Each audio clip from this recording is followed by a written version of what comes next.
HSR layout PDA complex నుంచి నా room. ఇక్కడ నుంచి సంధ్య థియేటర్ మడివాళ్ళలో ఉంది. అక్కడికి NH Kashmir to Kanyakumari NH అనేది ఈ రోడ్లో. అందుకే అన్ని వెహికల్స్ అనేది వెళ్ళడం వల్ల చాలా ట్రాఫిక్ ఉంది. అవుటర్ రింగ్ రోడ్ ఉన్నప్పటికీ కూడా చాలా సిటీ దగ్గరలో ఉండడం వల్ల ట్రాఫిక్ అనేది చాలా ఎక్కువైంది. ఎందుకంటే అది కెంపేగౌడ టైంలోని ఎక్స్ప్లోర్ చేశారు అవుటర్ రింగ్ రోడ్. ఇప్పుడు అనేది సిటీ చాలా ఎక్స్ప్లోర్ అయిపోయింది.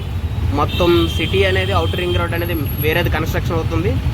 అండ్ ఇప్పుడు ప్రెజెంట్ అనేది మెట్రో అనేది అన్ని చోట్ల కంప్లీట్ అయితే ట్రాఫిక్ అనేది ఒక 25% తగ్గుతుందని బెంగళూరు నైట్ వచ్చాం కదా ఇదే రోడ్లు సేమ్ డే లైఫ్ అనేది ఎలా ఉంటుందనేది సంధ్య థియేటర్ అనేది మేము చూపిస్తాను.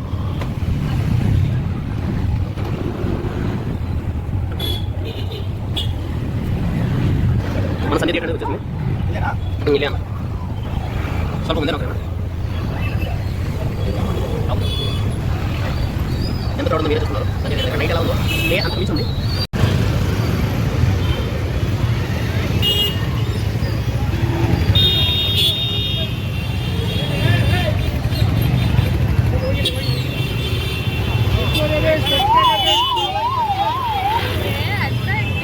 మీరు చూస్తున్నారు కదా ఎంత క్రౌడ్ అనేది ఉందో బెంగళూరులో డే టైం అనేది. ఇప్పుడు మళ్ళీ మనం పోతున్నా 1 o'clock షోకి.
నైట్లో ఇవన్నీ ఎక్స్ప్లోర్ చేయలేకపోయాను.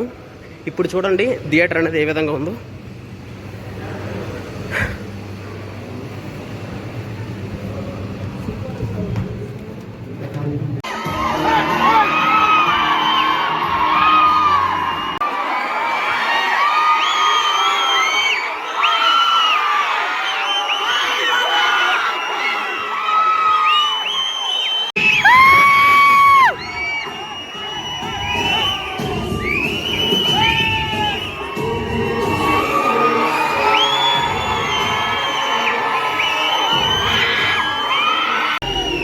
హరిహర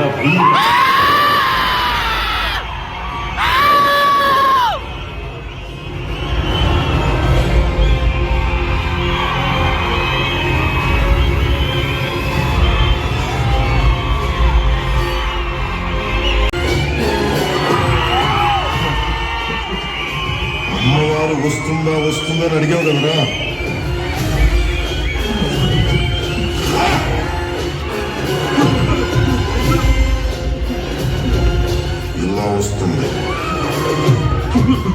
స్టార్టింగ్లో చూపించాను, జనాలు వచ్చారు భయ్యా, బీభత్సంగా వచ్చారు, మామూలుగా కాదు. నాకు అనిపించింది ఇది ఆంధ్రానా తెలంగాణనా. ఒక తెలుగు సినిమాకి ఎంత వైబ్ ఉందో, అది కూడా డిప్యూటీ గారు పవన్ కళ్యాణ్ గారి మూవీకి కర్ణాటకలో బెంగళూరులో. అబ్బో ఫ్యాన్ బేస్ మామూలుగా లేదు భయ్యా. కల్ట్ ఉన్నారు అంతే జనాలు బీభత్సంగా. ఇప్పటికీ కూడా ఒక్క షోకి కూడా టికెట్స్ దొరికితే కొనేటానికి చాలామంది గేట్ల ముందు ఉన్నారు భయ్యా. మామూలుగా లేదు జనం. ఫైనల్గా హరహర వీరమల్లు సక్సెస్ఫుల్గా సెకండ్ టైం కూడా కంప్లీట్ చేశాను. ఈ మూవీ మొత్తంలో నాకు నచ్చింది ఏంటంటే ధర్మం అంటే భజన చేయడం కాదు, నిలబడటం, ధర్మం కోసం నిలబడటం.